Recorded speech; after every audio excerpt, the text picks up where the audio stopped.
یعنی وہ ہمارے ہاں رواج بن گیا، نقیب صاحب آتے ہیں نا جب وہ سٹیج پہ، تو وہ پھر بیچارہ 2 دفعہ بھاگ کے ادھر جاتا ہے، 3 دفعہ ادھر جاتا ہے، پھر وہ کہتا ہے تیار ہو جاؤ میں جملہ دینے لگا ہوں۔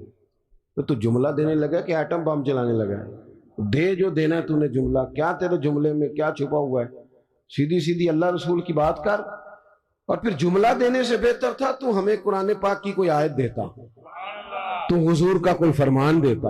یہ کیا بھاگ دوڑ مچائی ہوئی ہے بلا وجہ کی۔ اور جناب وہ نعت خان صاحب ہیں تو وہ بھی کہتے ہیں کہ جب تک سارے نہ سبحان اللہ کہیں، اور جب تک پچھلے بھی نہ زور لگائیں، اور جب تک شمال جنوب والے نہ بول پڑے، مجھے ذائقہ نہیں آتا۔ بھئی تو نے تو 40,000 لیا، یہ تو مفت آئے ہیں سارے، تو زور لگا جس نے مال لیا ہے، اللہ تعالیٰ سمجھ عطا کرے۔ تو ہمارے ہاں یہ ہے جذباتی چیزیں۔ کاش ہمارا مزاج ہوتا کہ ہم ہر آنے والے سے کہتے ایک باب حضور کی سیرت کا بیان کرو، کوئی ایک پہلو پر ہمیں بتاؤ پورے میلاد شریف کے مہینے میں کہ ہمارے محبوب کا طریقہ کیا ہے۔ ہماری طبیعت ہوتی کہ ہر جمعے میں اگر ہم شوق پیدا کر لیں نا، جمعے میں وقت پہ جائیں، تو میری طرح کا نکمہ مولوی بھی ہو تو وہ تیاری کرنے لگ جائے گا، لیکن ہم جاتے ہی نہیں۔ ہم تو آخری 10 منٹ میں جائیں گے تو وہ بھی 10 منٹ کی تیاری کرے گا، پہلے دیواروں کو سنانا ہے اس نے۔ جب تک ہم حضور کی مکمل سیرت کو نہیں پڑھتے، سیرت عالیہ کا پورا مطالعہ نہیں کرتے، جئیں گے تو صحیح پر جینے میں مزہ نہیں آئے گا۔ جن لوگوں نے مکمل پڑھ لیا تھا نا، محبوب کو دیکھ لیا تھا، سمجھ لی تھی چیزیں، اپنی فہم میں اتار لی تھی، ان کو پھر لطف آیا، جینے کا بھی مزہ آیا اور دنیا سے جانے کا بھی مزہ آیا۔ وہ لوگ جب دنیا سے جاتے تھے نا، صحابہ اور اہل بیت، تو وہ رو رو کے نہیں جاتے تھے، ان کے مزاجوں میں، لفظوں میں، جملوں میں کوئی مایوسی نہیں نظر آتی تھی۔ وہ یہ نہیں کہتے تھے میرے بچوں کا خیال کرنا، وہ یہ نہیں کہتے تھے اوہ ہو فلانے چیز کا دھیان رکھنا، ان کو یہ نہیں کہنا پڑتا تھا فلانی جگہ بڑی مشکل ہے وہ حل کر دینا، بلکہ وہ تو بچے چھوٹے چھوٹے ہیں، گھروں میں بیٹھے ہیں، بیویاں بیوہ ہو رہی ہیں، لیکن وہ جب میدانوں میں تیر کھاتے تھے تو کہتے تھے رب کعبہ کی قسم آج تو اللہ نے کامیابی عطا کر دی ہے۔ وہ تو کہتے تھے کامیاب ہو کے جا رہے ہیں، کامیاب۔ حضور کی سیرت مبارکہ پر غور کیا جائے، اپنی زندگی کو سنت اور شریعت کے سانچے میں ڈھالا جائے۔ اور سنت اور شریعت ظاہری اولیاء کا نام نہیں، فقط اولیاء بنا لینا دین نہیں، فقط۔ آپ کی توجہ ہے میری بات پر؟ اور بعض لوگ میری طرح پگڑی داڑھی والے ہو جاتے ہیں تو وہ سمجھتے ہیں میں نے کل دین اختیار کر لیا ہے۔ اس سے بھی ہمیں بچنا ہے۔ نبی پاک علیہ السلام کا جو سب سے پہلا تعارف ہے نا، وہ تو صادق اور امین ہونے کا ہے۔ تو دیکھا تو یہ جائے گا تو سچ کتنا بولتا ہے۔ تیری سنت اور شریعت اور حضور کے دین پر چلنے کا آغاز تو یہاں سے ہوگا کہ تو دیانتدار کتنا ہے۔ تیرے ساتھ اگر کوئی مالی لین دین کرتا ہے تو تیرے اندر صفائی کتنی ہے۔ بات یہاں سے، میرے پیر بھائی آئے ہوئے تھے تھوڑے دن پہلے کافی سارے، تو میں ان کو کہہ رہا تھا کہ یاد رکھنا، اگر تمہارا لوگوں سے لین دین ٹھیک ہوگا نا، بیوی کو ڈانٹو گے نہیں، گالی نہیں دو گے، تو خود بخود سمجھ آ جائے گی کہ پیر صاحب تربیت ٹھیک کر رہے ہیں۔ اور اگر میری کرامت ہی سناؤ گے نا گھر جا کے، اور کوئی پابندی نہیں، کوئی اخلاق کا پتہ نہیں، تو پھر وہ صاف صاف کہے گی اے دسیا تینوں تیرے پیرا نے۔ یہ سبق دیتے ہیں استاد جی۔ پھر نری کرامتیں سنانے سے تھوڑے کوئی مطمئن ہوتا ہے۔ عزیز، صرف ظاہری حلیہ نہیں، سب سے زیادہ ضروری ہے زبان کی سچائی، مال میں صداقت، صفائی۔ آپ لین دین کے پورے، ہمارے ہاں لوگ کہتے ہیں فلانے چودھری صاحب نے بیٹی کو حصہ نہیں دیا، تو میں کہتا ہوں جس کی 5 مربع زمین ہے اس کی بیٹی کا بھی حصہ بنتا ہے، اور جس کا 5 مرلے کا گھر ہے نا، پوچھ لینا مفتی صاحب سے، حصہ تو اس کا بھی بنتا تھا، تو اس نے کیوں نہیں دیا؟ صرف یہ آپ نے بڑے آدمی پر ہی الزام دینا تھا، گفتگو ہی کرنی تھی۔ جب تک آپ اپنے معاملات میں پوری صفائی نہیں رکھتے، جب تک آپ دیانت کا مظاہرہ نہیں کرتے۔ آج کل ہماری دیانتداری اس طرح کی ہے، ہمارے ایک دوست بتانے لگے کہ ایک آدمی گزر رہا تھا تو اسے جوتے کا ایک پیر مل گیا، جوتا بڑا مہنگا تھا، نیا تھا، ڈبے سے کسی کا گرا تھا، ایک پیر ملا۔ انہیں ڈھونڈنا شروع کر دیا، کس کا ہے جوتا، کس کا ہے، کس کا ہے، کس کا ہے۔ وہ گلیوں میں آوازیں دیتا جا رہا ہے اور کسی کا جوتا گر گیا ہے، تھوڑا سا آگے جا کے نا اسے دوسرا پیر بھی مل گیا اور اس نے مالک ڈھونڈنا بند کر دیا. اس نے کہا ٹھیک ہے اب ضرورت نہیں. جب تک وہ ایک تھا نا، دیانت داری عجیب ہے نا. یعنی کسی کو کہیں نا یہ مرغا بیمار تھا تو ذبح نہیں ہوا تو مر گیا ہے، تو وہ کھائے گا تو اسے الٹی آئے گی، کہے گا یہ حرام ہے. صحیح کہہ رہا ہوں؟ میری بات ٹھیک ہے؟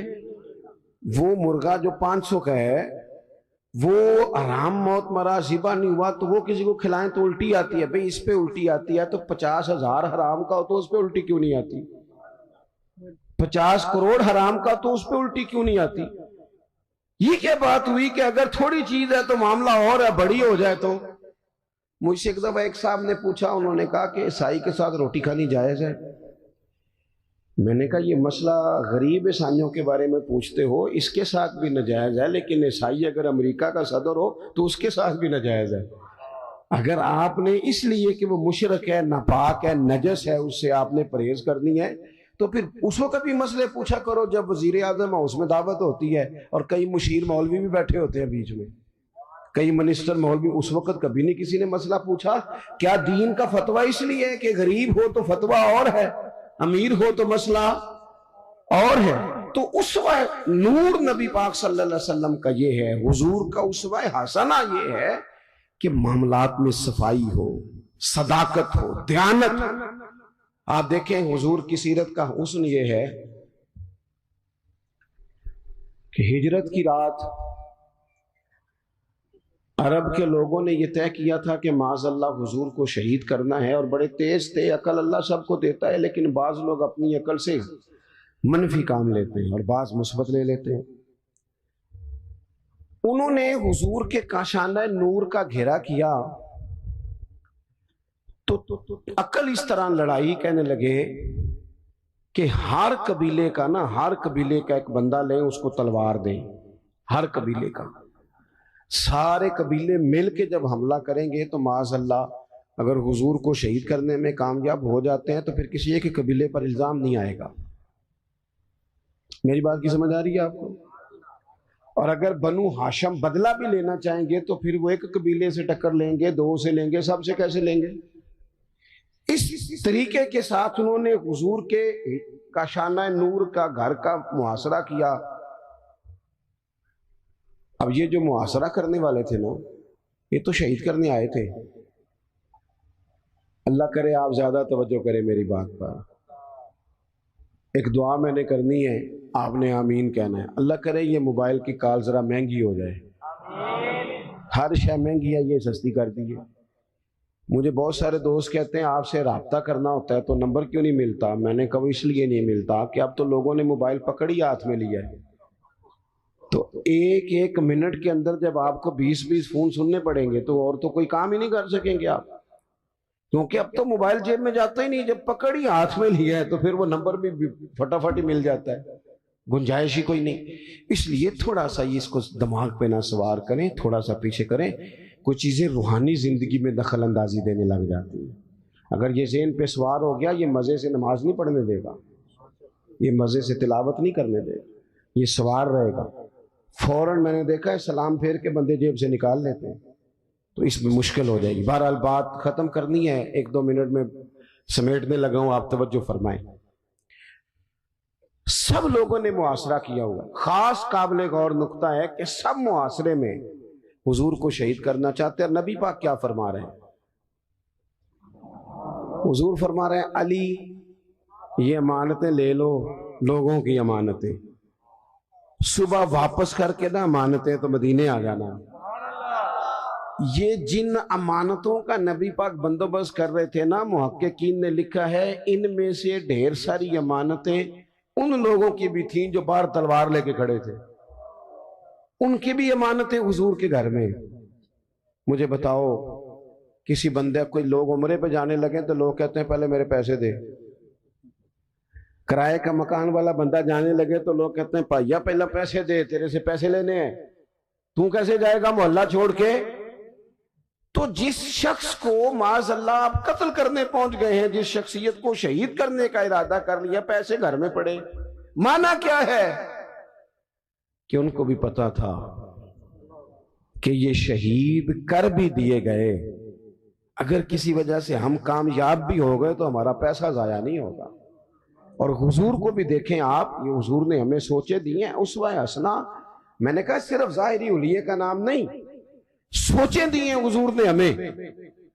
نبی پاک صلی اللہ علیہ وسلم دیکھیں نا کتنا آسان ہے یہ ہمارے لفظ کہنا کہ مشکل آ گئی تھی، لوگوں نے رہنے نہیں دیا، چلے گئے، لیکن کریم نے اس ایمرجنسی کے عالم میں بھی جب پورا مکہ تلواریں لے کے سڑکوں پہ آ گیا ہے، وہاں بھی اگر حضور نے فکر کی ہے تو لوگوں کی امانتوں کی فکر کی ہے۔ اور قربان جائیں، مولا علی سے بھی جب کسی نے پوچھا کبھی مزے سے بھی سوئے، کہنے لگے وہ رات ہی مزے سے سویا تھا۔ اس نے کہا جناب وہ تو خطرہ تھا، اگر وہ پردہ نہ اٹھاتے اور آپ پر اسی طرح حملہ کر دیتے تو حضرت علی کہنے لگے ایسے ہی کر دیتے، ساڈے نبی دی زبان ساڈے واسطے قرآن۔ حضور نے فرمایا تھا علی سو جا، سویرے امانتیں دے کے مدینے آ جانا۔